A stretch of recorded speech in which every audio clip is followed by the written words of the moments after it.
So here's the problem. I'm over this basin right here. I don't know if you can see that. Where I want to be is that basin up there. The problem with getting to that basin up there, you can probably hear if you listen. If you look right down there, you'll see pit crews. If you look on Land's End Road, you will see that I forgot that the Land's End road race is today. So I'm not allowed past those pit crews with my vehicle. In fact, I'm parked back that way about a mile. I climbed up here. I can go down and look for bear sign in there, but it's a little sparse. It's not really what the bears like. And what the bears like, way up there. But to get there, I can't go through their thing. So I have to go down this hill, up that, and come over and follow it up to there. And I'm only up here for the day.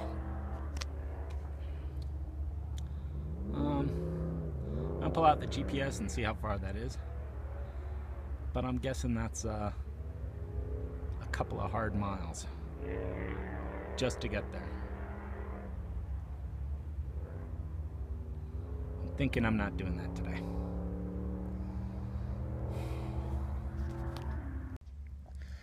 Yeah, so it's mid-morning, it's already hot. And I think I'm giving that up. Because where I pointed to, that would be where I would normally park my vehicle. And then drop over and into the west side of the basin, which is usually like a 40-minute walk. So I'm thinking I'm 3 hours away. 3 hours in, try and scout around, and then 3 hours out. Yeah, I'm getting old for that. So I think I'll just mess around up here. Alright, so I came up with a compromise. If I listen careful, I think I hear water down there. I definitely see some larger growth. Who knows, there might be even a beaver pond down there, and that would attract bears. So the problem is the shelf rock there. If that's on that side, there's going to be some here someplace on my side, and I'm going to have to find a way down. Hopefully it'll be easy like over there and just go around it, but I think this side's steeper, so that usually means a bigger band of shelf rock. Anyway, let's go down there and see what's down there, huh?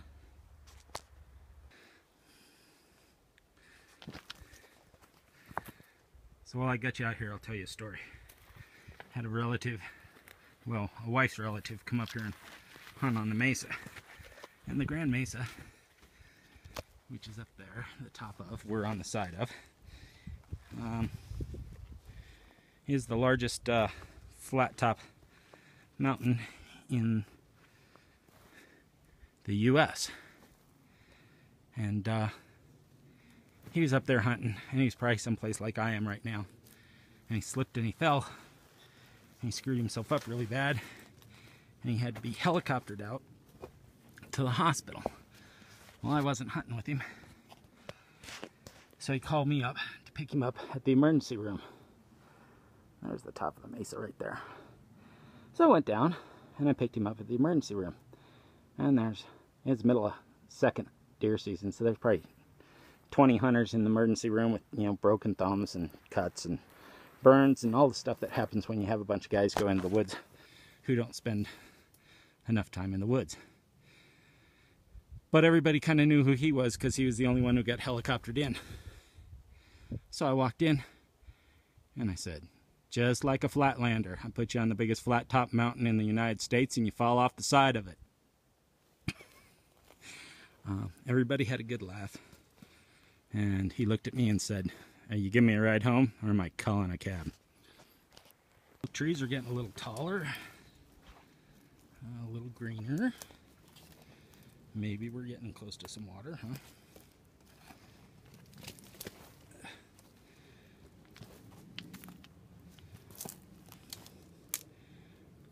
Seen some elk sign that's maybe weeks old, nothing fresh. I'll try and show you if I do. No bear sign yet.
One of these days, I'm going to do something like that twice so I can get it on film the second time.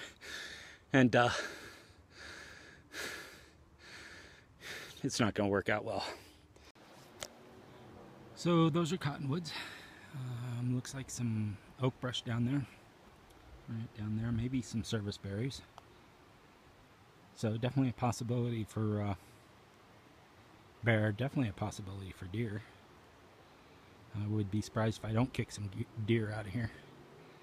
The wind's blowing down there. Pretty sure I hear water too. So you probably won't get very good sound once I get down in there. There's that rock we were looking at earlier. We'll have to watch that little storm coming over the mesa. This would be fun to come out of. My truck's, I don't know, a mile as the crow flies. Probably 1 3/4 to 2 miles as the fat man walks. That way. I'd just soon not do that in the rain. Alright, we'll try and finish getting down here and take a look at this.